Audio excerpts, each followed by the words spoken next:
Hello to you. My name is Angela Rosoff. I am a lifestyle coach. I teach women how to beautify from the inside out with their lifestyle, rituals, face yoga, and yoga. And I love what I do, and I want to share it with you.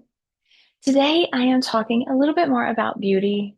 So I wanted to just bridge this conversation right now. I love this conversation about celebrity status, beauty, wealth, abundance, because it's natural for people to follow all of these things because beauty is attractive. In nature, we see the bumblebees going to the most beautiful flower. We see the animals choosing their mate based upon some twin match of identity. You can see, generally speaking, most people choose someone that they look like they fit with. They are a match of some kind, and it has a lot to do with the pheromones in our body, which sort of create an appearance, an energy, if you will.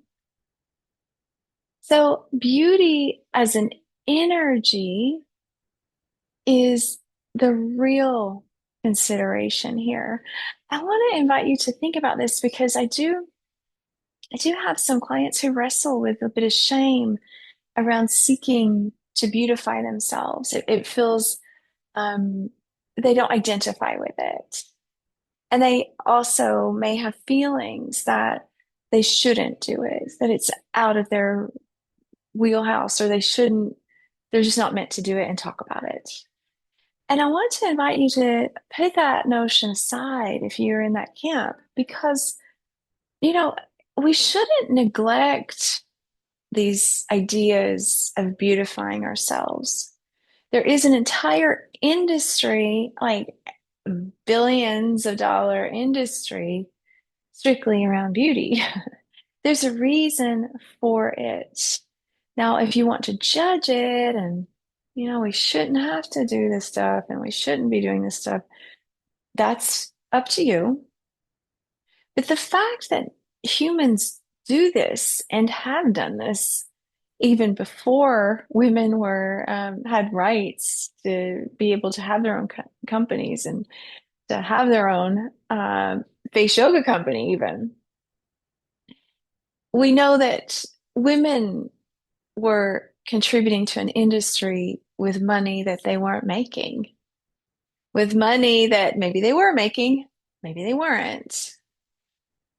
But we see that this is part of human nature. It's part of human behavior to beautify ourselves.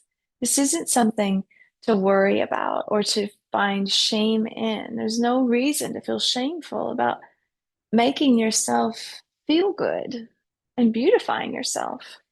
It's an act of self-love. And while I do agree it can be contorted, even in the person's eye, to a space and a status that is beyond a playful, loving energy toward oneself, it can become an obsession. It can really get to be an issue around control. And that is not the same energy.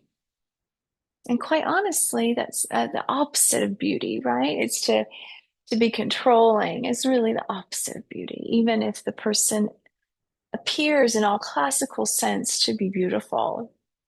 That's not beautiful. Beauty is generosity.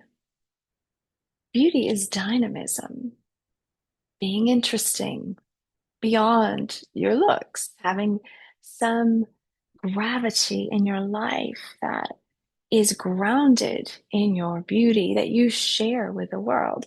That is point of being attractive. And each and every person, no matter who you are, whatever work you do you just roll out of bed and go to work? Just like bedhead, disheveled clothing. No, we beautify ourselves. We make ourselves clean. We make ourselves like polished in some way. Maybe you put a lotion on your skin or moisturizer, and that's it. That's beautifying yourself. You're making yourself look softer, making yourself look more supple. It's okay. I just want to say it's okay to beautify. If you're looking for some beautification rituals or you'd like to learn more about this kind of activity, you can reach out to me below here on YouTube, or you can check out my website. I have several products that I share, and I would love to share it with you. Thank you so much for being here. Namaste. Namaste. Bye bye bye.